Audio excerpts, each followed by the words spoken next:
एक लड़का अपने डैड के साथ गैराज में उनकी मस्टैंग के ऊपर काम कर रहा था। तभी उसने गलती से एक गलत साइज का रेंच उठा लिया। तभी उसके डैड ने उसके हाथ में से रेंच झटक दिया और गुस्से से बोले, ये 9x16 है, हाफ इंच नहीं। तुम्हारी 12 साल की बहन को भी ये फर्क पता है। फिर लड़के ने धीरे से कहा, ज्यादा चिल्लाने की जरूरत नहीं है। लेकिन ये सुनते ही उसके डैड भड़क गए। उन्होंने वर्क बेंच पे रेंच इतनी जोर से पटका कि सारे टूल उछल गए। उन्होंने कहा, यही तुम्हारी प्रॉब्लम है, तुम बहुत सॉफ्ट हो, हर वक्त कंप्यूटर पे बैठे रहते हो, कभी रियल मैन भी बनना सीखो, तुम एम्बैरेसमेंट हो। लड़का चुपचाप खड़ा रहा। उसने अपने हाथ में पकड़ा हुआ हॉनर्स प्रोग्राम का लेटर दिखाने की कोशिश की, लेकिन उसके डैड ने हाथ हिला के रोक दिया और कहा, ये कोई असली काम नहीं है, ये तो सिर्फ बैठे बैठे बटन्स दबाना है। लड़के ने कुछ नहीं कहा और वो चुपचाप से गैराज के बाहर निकल गया। तभी बाहर उसके नेबर ड्राइववे में भारी बॉक्स उठाने की कोशिश कर रहे थे। अरे बेटा, परफेक्ट टाइमिंग, मैंने नया सिक्योरिटी सिस्टम खरीदा है, लेकिन इसके इंस्ट्रक्शन तो ग्रीक जैसे लग रही है। लड़का उनके साथ में उनके गैराज पे चला गया। नेबर ने जैसे लड़के का चेहरा देखा, वो तुरंत समझ गए इसके साथ कुछ गलत हुआ है। फिर उन्होंने लड़के से पूछा,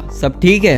लड़के ने धीरे से कहा, मेरे डैड मुझसे नफरत करते हैं, मैं कुछ भी कर लूं मैं उन्हें अच्छा नहीं लगता। नेबर अंकल उसके शोल्डर पर हाथ रख के बोले, पेरेंट्स हमेशा ये नहीं समझ पाते कि उनके पास क्या है, पर इसका मतलब ये नहीं कि उन्हें तुम्हारी वैल्यू नहीं है। सिर्फ 40 मिनट में उसने पूरा सिक्योरिटी सिस्टम इंस्टॉल कर दिया। सब कुछ नेबर अंकल के फोन से बिल्कुल परफेक्टली कनेक्ट हो चुका था। उन्होंने नाइट विजन टेस्ट किया और शौक से सिर हिलाते हुए बोले, गाइड में लिखा है 2 प्रोफेशनल को मिलकर इस काम को करने में 3 घंटे लगते हैं और तुमने ये अकेले कर दिया। तभी सामने वाले ड्राइववे से उसके डैड की आवाज गूंजी, कहाँ चले गए थे, मुझे ऑयल पेन चाहिए। तभी दोनों बाहर आए। तभी नेबर अंकल बोले, आपके बेटे ने मेरा पूरा सिक्योरिटी सिस्टम इंस्टॉल किया है। तभी उसके डैड का चेहरा सख्त हुआ और वो कहे, उससे मेरी हेल्प करनी चाहिए थी, हम बहुत इंपॉर्टेंट काम कर रहे थे। नेबर अंकल ने सिर हिलाया, इंपॉर्टेंट? टॉम, मैं तुम्हें 3 साल से इस मस्टैंग के ऊपर काम करते हुए सुन रहा हूँ। वो एक अच्छी हॉबी है, लेकिन अभी तुम्हारे बेटे ने जो मुझे स्किल दिखाई है उसके लिए कंपनी 6 फिगर पे करती है। फिर उन्होंने लड़के के शोल्डर पर हाथ रखा और कहा, काश मेरा बेटा भी ऐसा होता, मेरी वाइफ और मुझे वो चांस कभी नहीं मिला। उसके डैड ने गुस्से में कहा कि उसके दिमाग में नॉनसेंस मत भरो, असली काम हाथों से होता है। अब नेबर अंकल की आवाज बदल गई,